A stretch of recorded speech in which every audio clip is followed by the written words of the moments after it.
बुद्धीच्या सागरातील मंथन भीमात होते, समतेच्या भावनातील चंदन भीमात होते, तालात जीवनाच्या विषमता नाचली, न्यायाची रागदारी गुंजन भीमात होते।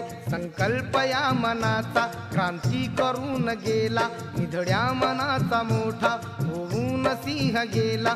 दिपविले कैक ज्ञानी माझ्या धुरंधराने, इतिहास घडविला माझ्या युगंधराने। ही आस नाही केली श्रीमंतीच्या धनाची, फुलविली बाग ऐसी येथे परिश्रमाची। दुःखाला झेलणारा काळाला छेदणारा, गुणवंत पाहिला मी अन्यायी झुंजणारा। विसरून गेला शेवटी जातीयतेची ज्वाला, भीमराव माणसाला माणूस करून गेला। काळाच्या डोळ्यावरती बसले